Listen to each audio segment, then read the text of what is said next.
We have Ishizu, Naturia, Dracoslayer, and the other Madolche deck out of this weekend's YCS and more. Make sure you guys smash the crap out of that subscribe button so you guys don't miss out on more Oz content. So we're going to be looking at, the first list is going to be your Runic Ishizu deck. Now, I've seen this deck pop up a couple times. I think this deck is so crazy good because being able to set up a Naturia Beast while holding these Runic cards to devastate your opponent, generate, protection resources, mill out resources while, oh look, I have Naturia Beast or, Chenging loaded up back here. And then you have your interruption package here, and then, the rest of this package is going to do its job facilitating mills so that you can get through, like, sacred trees and things like that. This deck is a monster at what it wants to do. Alright, so we have 2 copies of Jerusalem. We have triple copies of Magnanet. Then we have 1 Saronir. Triple copies of Kelbeck. Triple copies of Keldo. We have triple copies of Mudora, triple copies of the Camellia. We have triple copies of Mole Cricket. And then we put 1 copy of the Sunflower. This is going to be your monster negator via the quick effect, aka ×2 on this. We're not playing Stink Bug or any of the other interesting little things that you would see maybe on a regional level, because there's not much of a point. We have 2 copies of Blessing, triple copies of Destruction, triple copies of Flashing Fire, 2 Fountains, triple copies of Freezing Curses, triple Slumber, your 1 copy of Smiting Storm, triple Tip, and then triple copies of the Sacred Tree. Extra deck, you got the 1 Unicorn, 1 Asa with 1 Access Code, 1 Dugaris, 1 Baguski, 1 Beatrice with 1 Abyssaler. Then we have 1 Chengyang, 1 Stardust Charge, 1 Naturia Beast, 1 copy of Coral Dragon, 1 Baron, 2 copies of Hugin, and 1 good old Gary.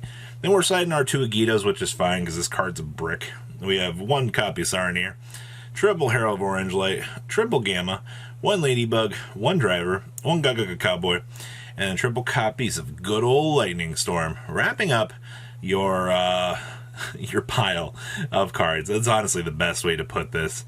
Alright, next up was Dracoslayer Pendulum. Now, this deck is actually a pretty cool combo deck, all real things considered. I also like the fact that we're focusing on 2 Dynamis Charge. A lot of the OCG builds that we saw come out for the very early days only ever focused on 1 charge. 2 I think is fine because you want to be able to see this, make sure that you can do all the things you want with this. And then we are playing the Tilting Entertainment down here, which lets you special summon a level 4 lower pendulum monster from your hand or face up from the extra deck. So this will actually put a free extender back onto the field for you so you can keep on with your day. It's kind of actually interesting, the value that we're getting with this. So we have 1 copy of Slothy Boy. We have 1 Eccentric Archfiend, 1 Jerusalem with triple Magnanet. We have triple copies of Dynamite. And then we have triple Ignis. Then we have triple copies of Fenrir, triple copies of Luster Pendulum, with triple copies of Bumbuki. We got triple copies of the Majesty Pegasus, triple copies of the Revolution Dragon, 1 Monkey Board, 1 Odd Eye Synchron, 1 Scroll Combat Joker. And then we have actual 2 copies of Master Pendulum. Not very often do you see this. Then we have 2 Dynamis Charge, triple copies of Mystic Mine, 1 Necro Valley, 1 Set Rotation, 1 Sky Iris, 1 Terraforming, and 2 copies of Triple Tactics Talents. Then in the extra deck, 1 Zealantis. Yep, this is the card that makes this deck do some little interesting extension plays, which is kind of nice. We have 1 Selene, 1 Heavenly Spheres, 1 Dehark, 1 Beyond the Pendulum, 2 Beyond the Pendulum. We have 1 Baguski with 1 Magister Paladin, 1 Zeus with 1 Abyssaler, and we have 1 Tilting Entertainment, 2 copies of Ignister Prominence, 1 Baron, and 1 Dynasto Power. Then we have triple Dimension Shifter. Yeah, we're bringing in the shifter for the side. Triple copies of Ghost Sister and Spooky Dogwood, 1 Guiding Ariadne. We have 1 Scarlight, 2 copies of Dark Roller, 2 copies of Zombie World, and triple copies of Solemn Judgment here. Wrapping up your Dracoslayer list. Alright, we have Madolche here, and let me tell you, seeing some of the innovations and power that this deck got out of this format, you have your shuffle backers to interrupt the opponent, you have basic full Madolche combo, you have other interrupters here, and then you have Fenrir and friends in order to get the game going here. And look at this, you're only playing, out of all of this, your 4 main deck spells and traps. Like, I think that that's crazy in and itself that you're able to get away with that. All right, so at the end of the day, looking at what candy treats have had to go through this format in order to evolve is nothing short of a miracle. So we have one copy of Jerusalem, triple copies of Magnanet. We have one Saronir, 2 copies of Effect Veiler, triple copies of Fenrir, triple copies of Keldo, triple copies of Angeli, 2 Hoot Hoot Don't Pollute. We have triple Magdalene with your 1 copy Mesengelato, triple copies of the Pudding Susior, triple copies of Mudora. Then we have 1 Awakening Forest, triple copies of the Flourishing Hills, triple copies of the Misting Seedlings, and then triple copies of the Thawing Mountains. And then you have 1 Chateau, 1 Ticket, 1 Talents, and 1 Promenade, wrapping up your main deck. All things considered here, just all of the intricate pieces that this deck now gets to interact with.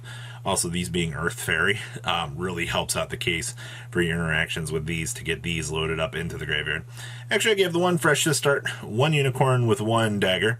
We have 1 Oss with 1 Axis Code Talker. We have 1 Wolo, 1 Baguski, 2 Glass Fillet, 2 copies of Queen Tiramisu, 2 copies of Shock Alamode, 1 Zeus, and 1 Abyssal. And inside deck here we got triple Ash Blossom, 2 Saronir, 1 Pinkertops, 1 Gate Blocker, 2 copies of Herald of Orange Light, 1 Butler, and then we have triple Big Balls, and 2 copies of Zombie World here, wrapping up your candy treats. Next up here, we have Flounderies. Now, I love the innovation between these Flounderies decks out of this event, because you still see how many barrier statues do you want to play? How many Mega Rises do you want to play? You know, are you going to play 2? Or are you going to play, you know, 1 of this, 1 of this? Is Unexplored Winds going to see play? Are we going to play, you know, are we going to have access to Necro Valley in the main deck? You have a lot of option trees this format that you really need to decide on to go, all right, do we play this here or what? And I think that's what makes Flounder as a deck right now kind of interesting to see. Like, those, I'm definitely more intrigued with the card choices out of this than, say, Tier Elements, for example. So we have 1 copy of Stormwinds, triple Dimension Shifter, triple copies of Egan with 2 copies of Empen. Then we have triple Rabina, 1 Stritch, and 1 Toucan Sam. Then we have 1 Rise of the Mega Monarch, triple copies of Dark Road No More, triple copies of Advent of Adventure, triple copies of the beautiful map. This card's busted. We have 1 Unexplored Winds with 1 Harpy's Feather Duster, triple Lightning Storm with triple copies of Mystic Mime. We have triple copies of Pot of Duality. We have triple copies of Pot of Prosperity with 1 Terraforming. And then we have 1 Dreaming Town, the best gosh darn card this deck could ever have going for it, next to the map. Then we have 1 copy of Frigette, 1 Relinquished Anima, 1 Nightmare Phoenix with 1 Troubled Sunny. We have 1 Codebreaker Virus Swordsman, 1 Totally Awesome, 1 copy of the Adjurator, 1 Assembled Nightingale, 1 Downard with 1 Zeus. Then we have the 1 Wind Pegasus, 1 Omega, 1 Garuda, and 2 Anitis. Side deck here we got the 1 Kishisakill, triple copies of Neko Main King, yeah, mill me out, we're going to end phase. We have 2 Cosmic Cyclone, 1 Harpy's Feather, 1 Dimensional Fissure, triple Ultimate Slayer, triple Harpy's Featherstorm, and then we have 2 copies of Trap Trick here, wrapping up your interesting take for Flounderies here. And the last one we have here is Ishizu Tier Elements. I love these 1-of ratios. Like, a lot of this has become very stabilized for the most part here.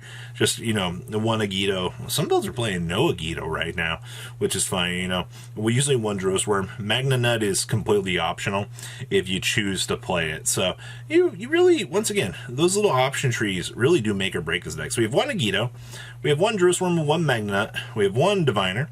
Triple copies of Herald of Orange Light. Triple copies of Kelbeck. Triple copies of Keldo. Triple copies of Mudora. We have triple copies of Havness. We have triple copies of Merly. 2 copies of Reno Heart. And triple copies of Shay Ren. Then we have 2 Forbidden Droplets. 1 Instant Fusion. Triple copies of Paralenium. 1 Heartbeat. Once again, either you're seeing a Heartbeat in the main, or on the side, both on the side, or just 1 in the main. In this one, we're doing 1-1. We have 2 Scream, 1 Terraforming, 1 Crime, 1 and 2 Solic. Extra deck, you got the 1 Sprint, 1 Elf, 1 Dehark, 1 Wolo, 1 Baguski, 1 Gigantic Sprite, 1 Zeus, 1 Dweller with 1 Baron. Then we have 1 Rukalos, 1 Kitgalos, 1 Kaleido Heart, 1 Dracostabelli, 1 Mudmud, and 1 Garuda. Then we have 2 Magnanuts, 1 Pankertops, triple Winter Cherries, 1 Scattershot, 1 Called by the Grave, triple Cosmic Cyclone, 2 Dark Roll No More, 1 Droplet, and 1 Heartbeat here, wrapping up your chunk of, well, the more interesting parts of Top Cut for this event. So what do you guys think about how, honestly, things are going for this format? They might not be the best, but innovation is still flying high out here. So please, leave a comment down below, tell me what you guys think, and I'll see your beautiful faces back here later in the day, guys. Peace out. Patrons, thank you.